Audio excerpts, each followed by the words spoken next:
Lo que vamos a ver hoy son medios de transmisión en los que hay pérdidas, ¿no? Recuerden que cuando encontramos la ecuación de la onda plana, hemos hecho varias suposiciones, ¿no? Una, que la densidad de carga era 0.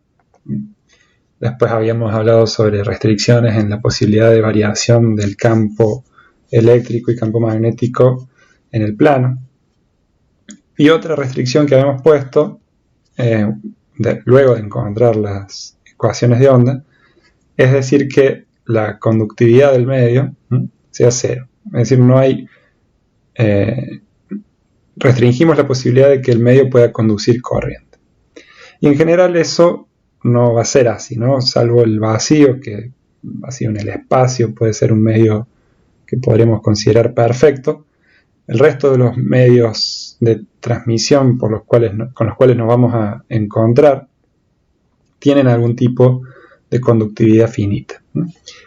Y eso hacía que recuerdan que habíamos hablado del épsilon complejo. El épsilon complejo pasa a tener una parte imaginaria. O sea, yo no sé si ustedes lo recuerdan, pero habíamos dicho que el épsilon complejo era una combinación del épsilon, que vamos a decir épsilon 0 por épsilon r, que era el épsilon. A esto le vamos a llamar épsilon prima. Y después apareció un término menos j sigma sobre omega. A este término, a esta constante, o bueno, este término, no necesariamente constante, le vamos a llamar épsilon segunda. Entonces, la constante dieléctrica es compleja, ahora tiene una parte real y una parte imaginaria. Entonces, lo que vamos a hacer es buscar una expresión para la parte real y la parte imaginaria de la constante de propagación.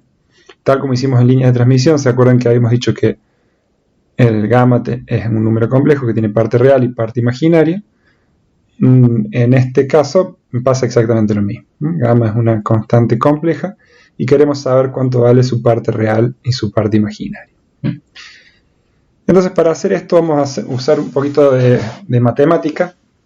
Lo que vamos a hacer es elevar este término al cuadrado, este gamma, lo vamos a elevar al cuadrado, y esto nos da alfa cuadrado más j2 alfa por beta, menos beta cuadrado por el j, ¿no? Entonces, este gamma cuadrado tiene una parte real, que es alfa cuadrado menos beta cuadrado, y una parte imaginaria, que es 2 alfa por beta. Entonces, cuando tenemos ecuaciones complejas, lo que tenemos para resolverlo, digamos, lo que sucede cuando hay ecuaciones complejas, simplemente se nos duplica la cantidad de ecuaciones, ¿sí? O sea, parte real tiene que ser igual a la parte real y parte imaginaria tiene que ser igual a la parte imaginaria. Entonces acá tenemos una expresión para gamma cuadrado que dice que la parte real es menos omega cuadrado mu epsilon prima y la parte imaginaria es omega cuadrado mu epsilon segunda. Entonces, vamos a plantear una ecuación que es sobre la parte real. Vamos a decir que alfa cuadrado menos beta cuadrado tiene que ser igual a menos omega cuadrado mu epsilon prima. Y la segunda ecuación de la parte imaginaria nos va a quedar que 2 alfa por beta es igual a omega cuadrado mu epsilon segunda. Entonces, si bien son ecuaciones no lineales, es posible encontrar una solución para alfa y para beta. Y les planteo la solución para una de las dos, la otra se resuelve muy parecido. Lo que vamos a hacer es despejar, por ejemplo, de 2, vamos a despejar el valor de beta. beta sería igual a omega cuadrado mu epsilon segunda sobre 2 alfa. Entonces esto lo vamos a meter acá adentro y nos va a quedar la ecuación 1, nos va a quedar alfa cuadrado menos beta cuadrado, pero beta cuadrado es esto, omega cuarta mu cuadrado epsilon segunda al cuadrado sobre 4 alfa cuadrado igual a menos omega cuadrado mu epsilon prima. Bien, ahora multiplicamos ambos lados por alfa cuadrado para sacar ese alfa cuadrado del denominador y nos queda alfa a la cuarta. Paso este término multiplicado por alfa cuadrado ya para la izquierda, me queda más alfa cuadrado omega cuadrado mu epsilon prima menos omega cuarta mu cuadrado epsilon segunda cuadrado sobre 4. ¿Está? Esto igual a 0. Entonces, si bien es una ecuación de orden 4, acá podemos usar un truquito que seguramente ustedes aprendieron en análisis matemático, que es hacer un cambio de variable. Por ejemplo, alfa cuadrado igual a x. Entonces acá me queda x cuadrado más x por esta constante que le vamos a llamar b, bueno, no le voy a llamar nada. Esto sería omega cuadrado mu epsilon prima menos omega cuarta mu cuadrado epsilon segunda cuadrado sobre 4 igual a 0. Entonces, si ustedes recuerdan, seguramente recuerdan la regla de Bhaskara para encontrar las raíces para x, esto me quedaría que x es igual a menos b, o sea, menos omega cuadrado mu epsilon prima, más menos raíz cuadrada de b cuadrado, o sea, omega cuarta mu epsilon prima, todo esto cuadrado, b cuadrado menos 4 por a, que es 1, por c, que es todo esto, omega cuarta mu cuadrado epsilon segunda cuadrado, todo esto sobre 2a, pero a es 1, perdón, estoy diciendo una cosa y escribiendo otra, sobre 2.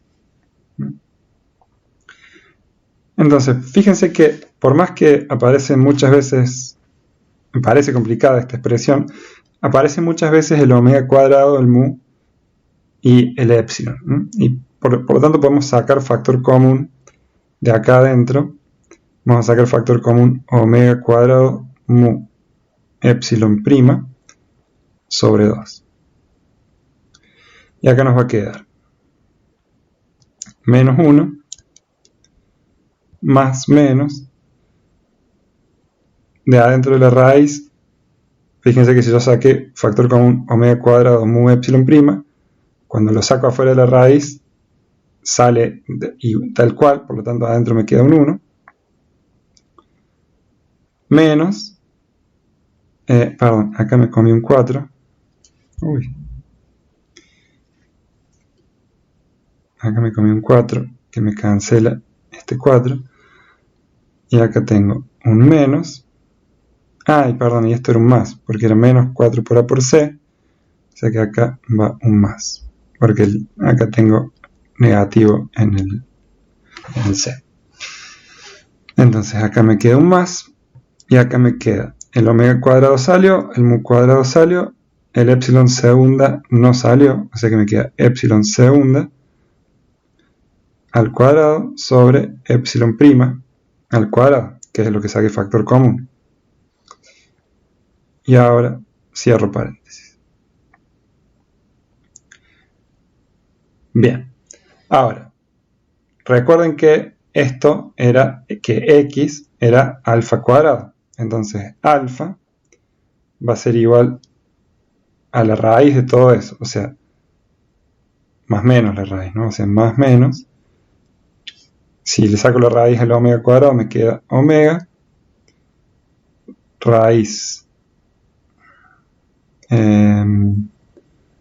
Bueno, acá lo voy a dejar afuera y voy a poner todo esto dentro de la raíz. Mu epsilon prima sobre 2, paréntesis, voy a poner la raíz primero, más menos, raíz de 1 más epsilon segunda sobre epsilon prima, todo esto al cuadrado.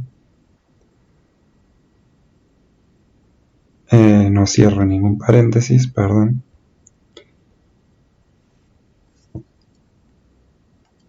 Ahora sí. Menos 1.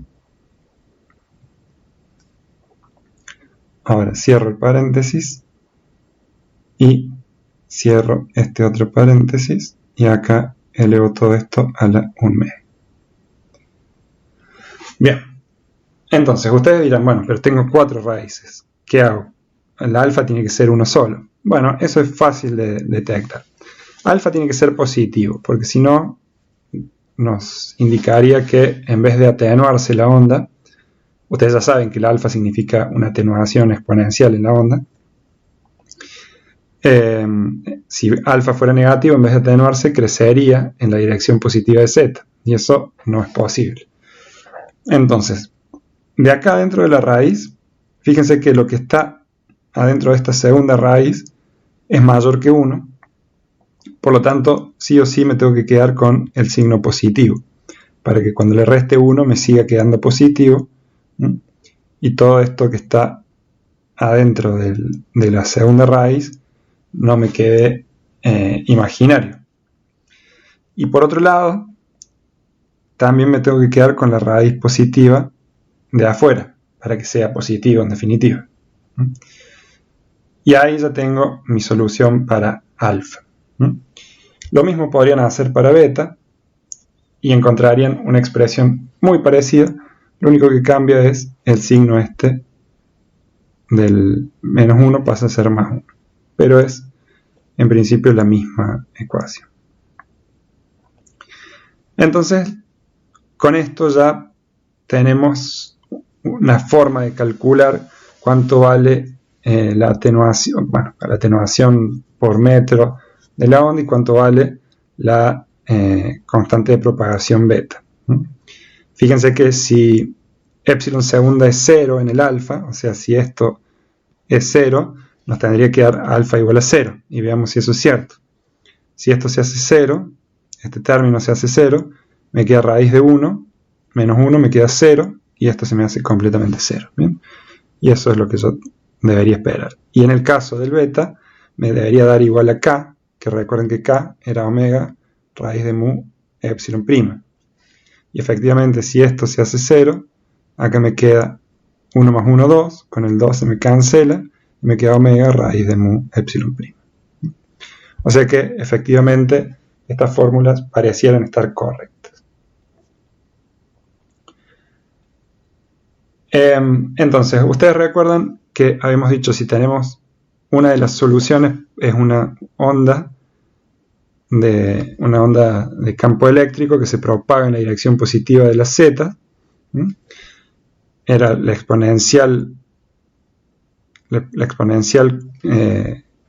compleja con el gamma arriba.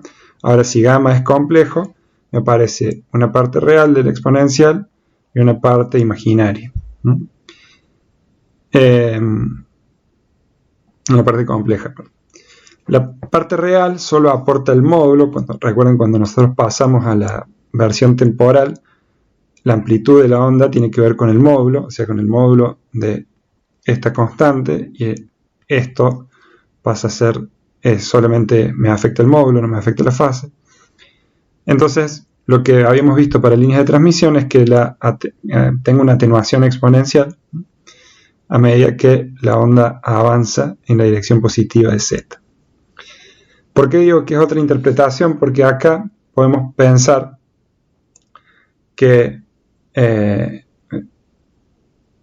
el caso de líneas de transmisión, cuando teníamos atenuación pensábamos en que la onda avanzaba o no avanzaba. O sea, yo de repente lo único que me interesa es saber si recibo o no recibo o cuán atenuada recibo la onda. Acá pues, tenemos una interpretación física de lo que está pasando. Lo que nos dice este alfa o esta atenuación exponencial es cuánto puede penetrar una onda electromagnética en determinado medio. Es decir, para medios que son malos dieléctricos o buenos conductores, la onda puede penetrar poco. Y eso va a tener implicancias más interesantes que vamos a ver a continuación. Por lo tanto, en general se habla de una profundidad de penetración que se define como delta S. Delta S es la distancia a la cual la onda se atenúa en e a la menos 1, o sea, un 0,37 veces o un 37%. ¿Por qué este número arbitrario? Bueno, para poder calcularlo fácil. Cuando este valor alfa por z se hace igual a 1, decimos que z es igual a delta S. Por lo tanto, la delta S, que es la profundidad de penetración, es 1 sobre alfa. No quiere decir que no vaya a haber onda a partir de acá. Efectivamente hay. Del gráfico se ve bastante claro que hay una onda electromagnética. Se toma este valor como un valor, a ver, ¿cómo decirlo? Es un indicador práctico. Es fácil de recordar cuánto vale la profundidad de penetración, es 1 sobre alfa. Ahora, normalmente uno dice que la onda se extinguió a 5 profundidades de penetración, o sea, a 5 delta S. Fíjense que si z es igual a 5 delta S o 5 sobre alfa, la amplitud de la onda vale E a la menos 5. E a la menos 5, acá tengo mi calculadora, lo voy a calcular. E a la menos 5 es igual a 6 por 10 a la menos 3. O sea, me queda 5 milésimas de lo que tenía para la posición z igual a 0.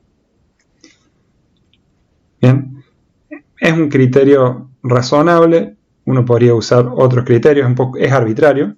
Uno podría decir 4 profundidades de penetración, 6 profundidades de penetración.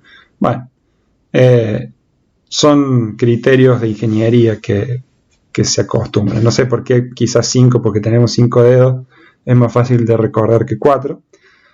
Pero bueno, no es nada estricto ese límite. Lo que quiere decir es que el decaimiento exponencial implicaría que nunca se va a extinguir del todo la onda, pero uno puede tomar criterios de cuando ya considera que no hay ningún tipo de onda dando vuelta. Otra cosa que sucede, que es lo que está acá en este recuadro, de lo que no hemos hablado hasta ahora, es que la impedancia toma valores complejos. Recuerden que la impedancia es la relación entre mu y el épsilon, pero ahora si el épsilon toma valores complejos, me aparece esta expresión para la impedancia. Acá simplemente lo que hemos hecho es escribir el épsilon complejo como epsilon prima más menos j epsilon segunda y reacomodado la expresión, pero nada más que eso. ¿Qué quiere decir que la impedancia sea compleja?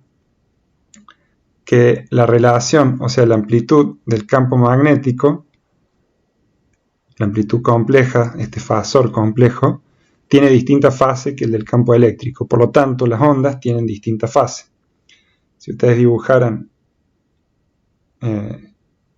una onda, vamos a dibujar una onda de campo eléctrico, la onda de campo magnético va a estar desfasada respecto de la onda de campo eléctrico. ¿Sí? O sea, en vez de cruzar por este punto, cruza por 0 un poco después o un poco antes. ¿Mm?